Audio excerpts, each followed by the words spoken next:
Welcome everyone guys, काफी time बाद मैं एक सीरीज एक्सप्लेन करने वाली हूँ। हालांकि इस सीरीज का मेरा मन रिव्यू करने का भी था, लेकिन उससे पहले मैंने सोचा कि आपको इस शानदार सीरीज का एक एक एपिसोड के साथ में जब तक एक्सप्लेनेशन नहीं मिलेगा तब तक आप सब लोग भी उसके बारे में पॉइंट ऑफ व्यू नहीं दे पाएंगे। ये सीरीज पूरी तरीके से एडम फैमिली पे बेस्ड है। एडम्स फैमिली के पास में सुपर पावर थी, जिन्हें कोई लोग भूत समझते हैं तो कोई लोग वैम्पायर और कोई लोग वुल्फ। अभी तक कोई भी क्लियर नहीं कर पाया है कि आखिर ये वाइल्ड सुपरनैचुरल फैमिली है कैसी। हाल ही में नेटफ्लिक्स ने एक सीरीज अपलोड करी है जिसका नाम वेंसडे है। वेंसडे एडम्स फैमिली की सबसे बड़ी बेटी का नाम है, जो कि अपने घर की सबसे इंटेलिजेंट लड़की, जिसका आईक्यू लेवल सबसे परफेक्ट, वो किसी इंजीनियर से कम नहीं है। उसके पास हर एक तरीके का टैलेंट है, उसे सारी लैंग्वेजेस आती है, लेकिन वो सबसे ज्यादा स्ट्रेट फॉरवर्ड है, इंट्रोवर्ट है, उसे वायलेंस पसंद है और उसे सबसे ज्यादा मजा हमेशा अपने भाई को मारने में आता है। ये सारी चीजें गाइस आपको तभी क्लियर होगी जब आप एडम्स फैमिली के फैन हो या फिर आपने एडम्स फैमिली की मूवी देखी हो। रेफरेंस के लिए मैं आपको बताना चाहती हूँ कि एडम्स फैमिली पहले से ही मैंने अपने चैनल पे अपलोड कर रखी है, जो कि लाइव एक्शन और एनिमेटेड दोनों ही अलग अलग चैनल्स पे अपने अपने जोन के अंदर अपलोड है। हालांकि अगर आपने अब तक भी एडम्स फैमिली नहीं देखी है तो भी आप कहीं ना कहीं वेंसडे से रिलेट कर पाएंगे, जैसे जैसे मैं आपको इसके कैरेक्टराइजेशन के बारे में बताती जाऊंगी। वैसे तो गाइज मैंने अभी तक जितना भी बोला है ये किसी रिव्यू से कम नहीं है, फिर भी अगर आप इस सीरीज का रिव्यू चाहते हैं तो प्लीज मुझे कमेंट सेक्शन में कमेंट करके जरूर बताइएगा कि आप इस सीरीज का रिव्यू भी सुनना चाहते हैं। तो चलिए फिर बिना प्रतीक्षा कराए मैं आप सभी लोगों को एडम्स फैमिली की सबसे बड़ी बेटी, जिसका नाम वेंसडे है, उसकी लाइफ और उसकी जर्नी के बारे में बताना शुरू करती हूँ। एपिसोड के स्टार्टिंग में हम वेंसडे नाम की लड़की को देखते हैं, जो कि एक नॉर्मल सी स्कूल के अंदर आई है, जिसे कोई भी पसंद नहीं करता, क्योंकि ये लड़की मॉडर्न जमाने के अंदर ब्लैक एंड व्हाइट थीम लेके घूम रही है। ये किसी भी बच्चे से घुलती मिलती नहीं है और सारे बच्चे वेंसडे से दूर रहना ही पसंद करते हैं। वेंसडे का एक भाई भी है जिसका नाम पक्सली है, जिसका शौक ग्रेनाइट और बॉम्ब से खेलने का है। हालांकि इस समय पक्सली को ही कुछ बच्चों ने बुली करके बांध के लॉकर में बंद कर दिया। जब वेंसडे ने पक्सली को निकाला तो पूछा कि आखिर तुम्हारा ये हाल किसने किया, लेकिन पक्सली को ये बात नहीं पता थी। और तब जाके हमें इस एपिसोड के अंदर सबसे पहले तो ये पता चलता है कि वेंसडे के पास में साइकिक पावर्स है। इन साइकिक पावर का यूज ये था कि वेंसडे अपने आप ही पास्ट के अंदर जाके ये देख पाई थी कि आखिर उसके भाई को किस किस लड़की ने परेशान किया। वेंसडे को भी ये बात नहीं पता थी कि उसके पास में इस तरीके की सुपरनैचुरल पावर्स हैं। अब आखिर वेंसडे अपने भाई का बदला तो जरूर लेगी, क्योंकि वेंसडे को पसंद था तो सिर्फ और सिर्फ रिवेंज। बुली करने वाले लड़के मस्त पूल के अंदर नहा रहे थे और वेंसडे का जैसा कि खुराफाती दिमाग था, वो काफी सारी पिराना फिशेस लेके आई और पूल के अंदर छोड़ दी। जिस लड़के ने पक्सली को पकड़ा था उस लड़के के साथ बहुत बुरा हुआ और ये थी वेंसडे की 8th स्कूल। 8 सालों के अंदर वेंसडे को 8 स्कूलों से एक्सपेल्ड कर दिया गया था, जिसके बाद हमें मोर्टिशिया और गोमेज दिखाए जाते हैं, जो कि एडम्स फैमिली के सबसे इम्पोर्टेंट कैरेक्टर है। गाइस अगर इसके अंदर मुझे सबसे ज्यादा जो कमी खली है वो गोमेज और मोर्टिशिया से ही खली है, क्योंकि ये कैरेक्टर मेरे दिमाग में छपे हुए हैं और जब नए कैरेक्टर्स ने ये रोल प्ले किया है तो मुझे पुराने कैरेक्टर्स की बहुत ज्यादा याद आई। वेंसडे की अपनी पेरेंट्स से बिल्कुल भी नहीं बनती और वो मोर्टिशिया से पहले ही कह चुकी थी कि वो ज्यादा दिन की मेहमान नहीं है इस स्कूल में, वो जल्दी यहाँ से भाग जाएगी। गोमेज अपनी बेटी से बहुत प्यार करता है और उसके लिए हमेशा अच्छा ही चाहता था कि वो जहाँ भी जाएगी तो वहाँ से एक ना एक की मरने की न्यूज तो जरूर आएगी। गोमेज और मोर्टिशिया वेंसडे को एक नेवरमोर एकेडमी के अंदर लेकर जाना चाहते थे। अब इस एकेडमी का काम क्या है, इसका नाम क्या है, वो सब मैं आपको बताना चाहती हूँ। रियल वर्ल्ड में हमें दिखाया गया है कि वैम्पायर, ड्रैकुला, मेड्यूसा, हाइड और ऐसे कई अननेचुरल पावर के साथ में जीने वाले लोगों की एक स्कूल है। ये जितने भी लोग हैं इन सबको आउटकास्ट कहा जाता है, जो कि नॉर्मल लोगों के साथ में ही रहते हैं, बट कुछ लोग आउटकास्ट को अपनाते हैं और कुछ लोग नहीं अपनाते। ऐसे सुपरनैचुरल पावर रखने वाले बच्चों के लिए एक स्कूल बनाई गई है जिसे नेवरमोर एकेडमी कहा गया है। ये एक बोर्डिंग स्कूल है जहाँ पे बच्चों को वहीं रहना पड़ता है। इसी के साथ सीन शिफ्ट होता है नेवरमोर एकेडमी के आसपास का, जहाँ पे एक लेडी एक बच्चे को समझाती है कि तुम्हें यहाँ पे अकेले नहीं घूमना चाहिए। ये बच्चा यहाँ पे ट्रैकिंग और कुछ लिखने के लिए आया था, हालांकि इसे इस जंगल में नहीं होना चाहिए था। और कुछ ही देर बाद हम देखते हैं कि कोई बहुत बड़ा मॉन्स्टर आके इस लड़की की जान ले लेता है। सीन नेवरमोर एकेडमी के अंदर शिफ्ट होता है। गोमेज और मोर्टिशिया दोनों ने ही यहीं से स्टडीज की थी।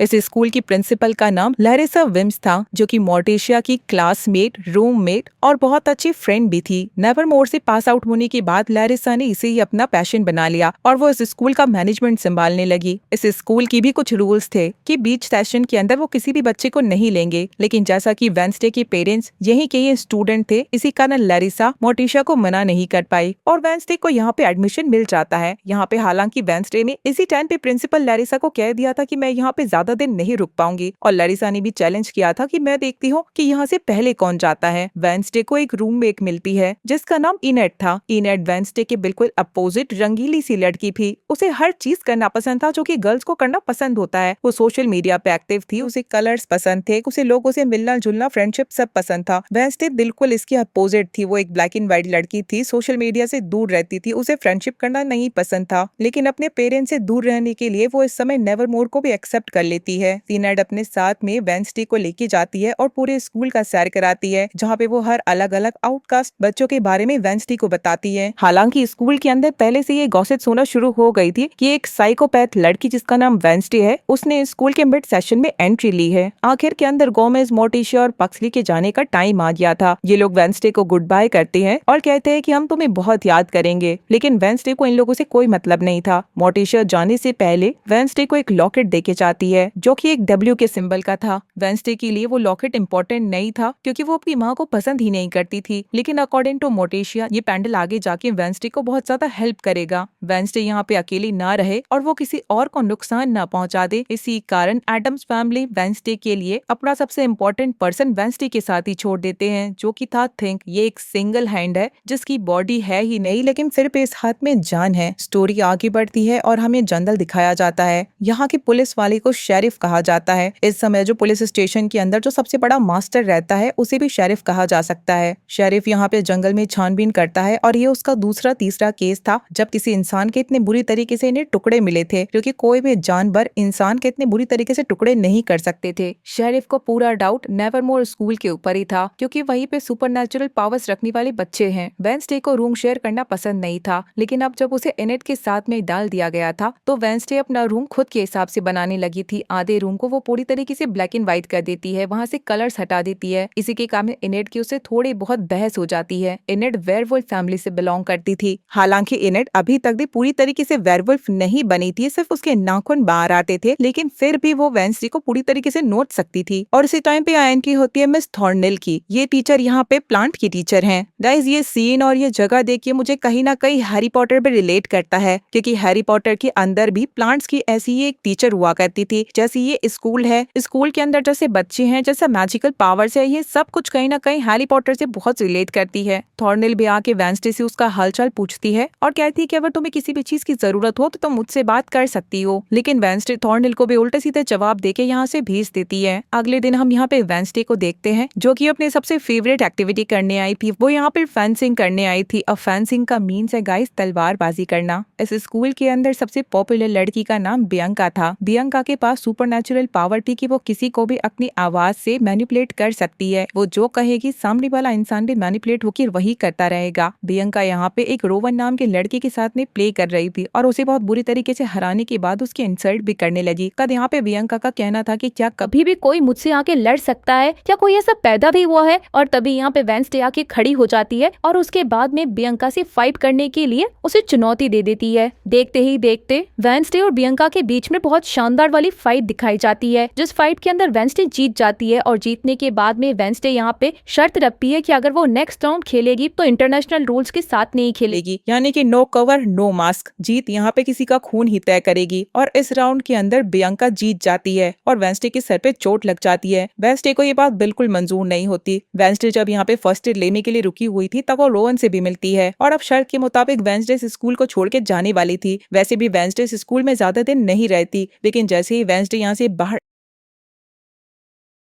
निकलने लगी तभी उसके ऊपर गारगोयल का एक बहुत बड़ा स्टैचू आके गिरने ही वाला था कि तभी वेंसडे को कोई बचा लेता है। इस लड़की का नाम जेवियर है। ये बियंका का एक्स बॉयफ्रेंड था। वेंसडे की पूछने पे जेवियर बताता है कि बचपन के अंदर तुमने भी मेरी एक बार जान बचाई थी। असल के अंदर जेवियर एडम्स फैमिली का बहुत दूर का रिश्तेदार था। जेवियर गलती से किसी कॉफिन के अंदर चला गया था और वो कॉफिन जलाने वाली मशीन में जाने वाला था। उसी टाइम पे वेंसडे ने उस कॉफिन को रुकवाया और जेवियर की जान बचाई थी। ये बात जेवियर को अभी तक याद थी और इसी के कारण उसने वेंसडे की आज जान बचाई एक बड़ा सा स्टैचू गिरने के कारण। ना चाहते हुए भी वेंसडे को एक और दिन स्कूल में रहना पड़ता है और वेंसडे को उसी समय पता चल जाता है कि कोई ना कोई उसका पीछा जरूर कर रहा है। ये और कोई नहीं बल्कि थिंग था। वेंसडे ने थिंग को पकड़ लिया और साफ साफ बोला कि तुम्हें यहाँ पे मेरी रखवाली करने के लिए क्यों भेजा गया है। थिंग समझाने की कोशिश करता है कि तुम्हारे परिवार वाले तुमसे बहुत प्यार करते हैं, लेकिन वेंसडे ये बात नहीं समझती और थिंग से एक सौदा करती है, या तो तुम पूरे सेशन के अंदर इस ड्रॉर के अंदर बंद रहोगे या फिर तुम मेरी वफादार बनोगे। थिंग को वेंसडे की बात माननी पड़ती है और अब वो वेंसडे का वफादार बन जाता है, यानी कि वो एडम्स फैमिली तक वेंसडे की कोई बात नहीं पहुंचाएगा। अब जैसा कि वेंसडे लास्ट स्कूल से एक्सपेल हुई थी, इसी कारण उसे डॉक्टर्स और कोर्ट में थेरेपी सेशन लेना कंपलसरी कर दिया था। प्रिंसिपल लैरिसा वेंसडे के ऊपर खास ख्याल रख रही थी, इसी कारण वो वेंसडे को अपने साथ ही लेके थेरेपी सेशन के अंदर गई थी। यहाँ पे हमें किम्बोर्ड नाम की थेरेपी टीचर दिखाई जाती है, जो कि वेंसडे से बात करने की कोशिश करती है, लेकिन वेंसडे अगले ही 2 मिनट यहाँ से उठने की और जाने की बात करती है। किम्बोर्ड बड़े पेशेंस ही उससे आगे बात करती है, लेकिन वेंसडे कहती है कि वो यहाँ पे ज्यादा बात नहीं करना चाहती और वो अपनी लाइफ की बातें आखिर किम्बोर्ड को क्यों बताएगी। वो किम्बोर्ड को अपने पुराने किस्सों के कारण डराने लगती है और कुछ ही देर बाद कहती है कि उसे वॉशरूम यूज करना है। वॉशरूम जाना तो वेंसडे का बहाना था, क्योंकि वो अंदर जाते ही वॉशरूम का विंडो ओपन करके वहाँ से बाहर निकल जाती है। बाहर आने के बाद वेंसडे एक आदमी से टकराती है, जिसके बाद वेंसडे वापस से अपने पास्ट विजन्स के अंदर चली जाती है और अपने साइकिक पावर्स उसे आगे होने वाले एक्सीडेंट के बारे में भी पता चल जाता है। ये एक्सीडेंट था कि इस आदमी का आगे जाके एक्सीडेंट होगा और उसकी गर्दन टूट जाएगी, लेकिन वेंसडे को ये विजन्स झूठे लग रहे थे। वो इस समय एक शॉप में चली जाती है, जहाँ पे पहले तो वो कॉफी मांगती है। इस लड़के का नाम टाइलर था, जो कि यहीं पे काम किया करता था। टाइलर यहाँ पे अपनी कॉफी मशीन खराब होने के कारण बताता है कि वो ये काम नहीं कर पाएगा। तब वेंसडे टाइलर की कॉफी मशीन ठीक कर देती है और इसके बदले एक टैक्सी बुक करने के लिए कहती है। टाइलर कहता है कि ये जगह बहुत छोटी है, जहाँ पे कोई ऊपर ऑटो नहीं मिलेगा, ना उसी तरफ जा रहा हूँ, अगर तुम चाहो तो मैं तुम्हें लिफ्ट दे सकता हूँ। तब वेंसडे उसे ज्यादा पैसे देके अभी के अभी चलने के लिए कहती है, लेकिन टाइलर कहता है कि मैं कोई रिश्वत नहीं लेता और अगर तुम्हें मेरे साथ चलना ही है तो तुम्हें थोड़ी देर के लिए वेट करना पड़ेगा। वेंसडे को ऐसे लोग पसंद होते हैं जो कभी रिश्वत नहीं लेते या फिर अपने प्रिंसिपल को फॉलो करते हैं। इसी कारण वेंसडे टाइलर का वेट करती है, क्योंकि वो उसे सही लड़का लग रहा था। दूसरी तरफ थेरेपी टीचर यहाँ प्रिंसिपल के पास पहुंचती है और कहती है कि वेंसडे यहाँ से गायब हो गई है। वेंसडे जब यहाँ पे टाइलर की शिफ्ट खत्म होने का वेट कर रही थी, तभी हम यहाँ पे 3 लड़कों को देखते हैं। अब ये 3 लड़के गाइस नॉर्मल लड़के हैं, यानी कि इन्हें नॉमी कहा जाता है। ये सारे बच्चे जिस स्कूल के अंदर पढ़ते थे, उस स्कूल का नाम पिलग्रिम वर्ल्ड था और ये आउटकास्ट के बच्चों से यानी कि नेवरमोर के बच्चों से बहुत ज्यादा नफरत करते थे। इसी एक लड़के का नाम ल्यूकस था, जो कि मेयर का बेटा था और वो नेवरमोर के स्टूडेंट यानी कि वेंसडे को देखते ही उससे झगड़ा करने लग जाता है। लेकिन वेंसडे यहाँ पे कहाँ कम थी, उसे फाइट करना भी अच्छे से आता था और एक अकेली लड़की होने के बावजूद वो इन तीनों लड़कों को बहुत बुरी तरीके से मारती है। टाइलर जब आके देखता है तब उसे बिलीव ही नहीं होता कि वेंसडे ने ऐसा किया। इसी के साथ हम शेरिफ को देखते हैं और तब हमें पता चलता है कि टाइलर के फादर शेरिफ हैं। शेरिफ यहाँ पे वेंसडे को देख ही पहचान जाते हैं उसकी पर्सनालिटी से कि वो एडम्स फैमिली से बिलोंग करती है। शेरिफ का एडम्स फैमिली से पहले भी एक बार पाला पड़ चुका है, यह हमें आगे आने वाले एपिसोड्स में पता चलेगा। यहाँ पे शेरिफ सिर्फ इतना ही कहता है कि तुम गोमेज की बेटी हो, जिसे इस समय तो जेल में होना चाहिए, जो कि अभी बाहर घूम रहा है। जैसा बाप है तैसी की वैसी बेटी है। और उसी टाइम पे यहाँ पे प्रिंसिपल लैरिसा आके वेंसडे को अपने साथ ले जाती है। वेंसडे यहाँ शेरिफ से कुछ पूछ पाती, इससे पहले लैरिसा उसे अपने साथ ले गई थी। इसी कारण वेंसडे लैरिसा से ही पूछती है कि वो मेरे फादर का नाम क्यों ले रहे थे और उन्होंने ऐसा क्यों बोला कि उन्हें जेल में होना चाहिए। ये बातें चल ही रही थी कि इतनी देर के अंदर लैरिसा को सामने एक एक्सीडेंट दिखाई देता है, जहाँ पे वेंसडे पहले ही बता देती है कि इस आदमी का एक्सीडेंट हुआ है, इसकी गर्दन टूटी है और ये मर गया है। ये सारी बातें बिल्कुल सच थी। वेंसडे स्कूल में आने के बाद वहाँ पे अपना चेलो प्ले करती है। वो चेलो इतना ज्यादा अच्छा था कि हर जगह से उसे कोई ना कोई सुनने लगा था। सबको ये चेलो म्यूजिक बहुत ज्यादा पसंद आने लगी थी। इसी के साथ हम रोवन को देखते हैं, जो कि एक बुक के अंदर से हाफ पेज को फाड़ लेता है। साथ ही साथ टाइलर को देखते हैं, जो कि गोमेज एडम्स की एक फाइल निकाल लेता है। थॉर्नेल भी यहाँ पे कुछ ऐसे प्लांट्स को फीड कर रही थी जो कि वाइल्ड प्लांट्स थे और इंसेक्ट्स खाते थे। चेलो खत्म होने के साथ में ही यहाँ पे इनेट पहुंच जाती है, जो कि वेंसडे से बातें करने लगती है। लेकिन वेंसडे का कहना था कि आज तो फुल मून है, इस समय तो तुम्हें वेयरवुल्फ बन जाना चाहिए। लेकिन इनेट बोलती है कि मैं अभी तक वेयरवुल्फ नहीं बनी हूँ और मेरी माँ कहती है कि शायद मैं ऐसी बनूंगी भी नहीं और मैं ऐसी की ऐसी रह जाऊंगी। अभी तक सिर्फ मेरे नेल्स निकले हैं और मुझे नहीं पता कि मैं सारे लोगों के बीच में मिक्स हो पाऊंगी भी या नहीं हो पाऊंगी। तभी इनेट यहाँ पे रोने लगती है और वेंसडे को रोना कभी समझ ही नहीं आता कि आखिर रोना क्या होता है, क्योंकि वेंसडे के पास में ना तो कोई फीलिंग्स है, ना कोई फ्रेंड्स है और ना ही उसे कोई हर्ट कर सकता है। तब यहाँ पे इनेट कहती है कि आखिर तुम रोई कब थी आखिरी बार। तब यहाँ पे हमें वेंसडे की एक स्टोरी बताई जाती है। वेंसडे इनेट से कहती है कि मैं जब 5 साल की थी तब मेरे पास एक पेट हुआ करता था। सबको लगता था कि कोई भी एक स्कॉर्पियो नहीं पाल सकता है, लेकिन मैं उसे पालती थी। वो मेरा सबसे अच्छा दोस्त था। लेकिन कुछ लड़कों ने मुझे उस समय पकड़ के मेरे पैट को बुरी तरीके से कुचल दिया और ये सब कुछ मेरी आंखों के सामने हो रहा था। मैं उस दिन सबसे ज्यादा रोई भी और उसके बाद मैं कभी नहीं रोई। इसका मतलब था कि वेंसडे ने खुद को काफी ज्यादा डेवलप किया है। वो अब किसी के हर्ट होने से हर्ट कभी नहीं होती है, बल्कि अपने लाइफ में रहती है। वेंसडे को तभी याद आता है कि इस समय वो इनेट से मदद ले सकती है और कंप्यूटर के थ्रू टाइलर को कॉल कर सकती है, क्योंकि एक वही इंसान था जो कि उसे रेलवे स्टेशन तक लेके जा सकता था। इसके बाद हम थिंक को देखते हैं जो कि टाइलर के घर पे पहुंच जाता है। पहले तो टाइलर बुरी तरीके से डर जाता है कटे हुए हाथ को देखकर, लेकिन बाद में टाइलर थिंक के हाथ में लिखे हुए नंबर पे कॉल करता है। कब यहाँ पे वो वेंसडे से कनेक्ट हो पाता है। वेंसडे ने यहाँ पे टाइलर को अपने नेक्स्ट प्लानिंग के बारे में बताया था कि कैसे उसे एक फेयर के अंदर भागना है और टाइलर उसे वहीं पे लेने के लिए आए। वेंसडे यहाँ पे इनिड को भी बता चुकी थी कि कैसे वो इस फेयर से भागने वाली है, लेकिन इनिड और वेंसडे दोनों को ही पता था कि प्रिंसिपल लैरिसा का पूरा ध्यान वेंसडे पे है। अगर वेंसडे थोड़ी भी इधर उधर हुई तो प्रिंसिपल लैरिसा उसे पकड़ लेंगी। यहाँ पे वेंसडे गेम प्ले करने के लिए आती है। तभी यहाँ पे जेवियर भी आता है जो कि वेंसडे से बात करने की कोशिश भी करता है, लेकिन वेंसडे के ऐसे उल्टे जवाब सुन बेचारा जेवियर भी यहाँ से चला जाता है। गेम के अंदर वेंसडे को एक पांडा मिलता है और इसी के कारण वो लैरिसा का ध्यान भटका देती है और सीधी जाती टाइलर से मिलती है और उसे कहती है कि यहाँ से हमें जल्दी चलना पड़ेगा, तो मुझे बस पार्किंग लॉट में मिलो और जैसी आतिशबाजी शुरू हो जाएगी हम यहाँ से भाग जाएंगे। टाइलर उसी टाइम पे फटाफट से पार्किंग में पहुंच जाता है, लेकिन उसी टाइम यहाँ पे ल्यूकस अपने दोनों दोस्तों के साथ पहुंचता है। वेंसडे जब यहाँ से भागने वाली थी कि तभी वो रोवन से टकराती है और उसे फिर से विजन्स आते हैं कि रोवन यहाँ पे मरने वाला है। वेंसडे भागती भागती अपना रास्ता मोड़ लेती है और रोवन को रोकने जाती है, क्योंकि ये दूसरा तीसरा इंसिडेंट था जब सारी चीजें सच होती जा रही थी। इसी कारण वेंसडे रोवन के पीछे बहुत दूर तक भागती है कि तुम आखिर मत जाओ जंगल में, तुम्हें यहाँ पे खतरा हो सकता है। लेकिन रोवन जैसे ही जंगल में पहुंच जाता है तो वो वेंसडे के ऊपर अटैक करना शुरू करता है। रोवन के पास में भी साइकिक पावर्स थी और इसी के कारण वो वेंसडे के ऊपर फोर्स लगा के उसे पेड़ तक पहुंचा देता है। रोवन यहाँ पे एक पेपर वेंसडे को दिखाता है कि ये देखो, इस पेपर के अंदर तुम हो जो कि 25 साल पहले ही मेरी माँ ने ड्रॉ किया था। उन्होंने मुझे बताया था कि ये स्कूल इस लड़की के कारण बर्बाद हो जाएगा, इससे पहले तुम कुछ बर्बाद करो, मैं तुम्हें मार देना चाहता हूँ। रोवन रोते रोते वेंसडे को मारने ही वाला था कि तभी यहाँ पे वही बहुत बड़ा मॉन्स्टर आ जाता है, जो कि आते ही रोवन के ऊपर बुरी तरीके से अटैक करता है। वो वेंसडे की तरफ देखता है और वहाँ से चला जाता है। सीन में हमें ऐसा दिखाया जाता है कि उसने वेंसडे को नहीं मारा। वेंसडे यहाँ पे आके रोवन को देखती है कि वो जिंदा भी है या मर गया है, लेकिन तब तक रोवन मर चुका था। लेकिन उसके पास रखा हुआ पेपर वेंसडे को मिल जाता है। वेंसडे के पास बहुत बड़ा सस्पेंस क्रिएट हो जाता है कि आखिर यहाँ पे आते ही फर्स्ट डे पे रोवन नाम के लड़के ने उस पे अटैक किया, जो कि उसे कह रहा है कि 25 साल पहले ही ये भविष्यवाणी बन गई थी कि तुम इस स्कूल को नुकसान पहुंचाओगी। वेंसडे का आखिर इन सबसे क्या लेना देना है? वो मॉन्स्टर कौन था, वो जंगल में क्या कर रहा है, और उसने रोवन को क्यों मारा और उसने वेंसडे को क्यों नहीं मारा? इतने सारे क्वेश्चंस के साथ वेंसडे की आखिरी लाइन थी कि जैसा कि उसके पेरेंट्स ने कहा था कि नेवर मोर से वेंसडे कभी जाने की जिद नहीं करेगी, और ऐसा ही होता है। इन्हीं सारी सस्पेंस के साथ फर्स्ट एपिसोड गाइस यहीं पे खत्म हो जाता है। तो आप सभी लोगों को ये डिटेल एपिसोड कैसा लगा मुझे जरूर बताइएगा। तो चलिए फिर मिलते हैं आप सभी लोगों से अगले एपिसोड में, तब तक के लिए टाटा।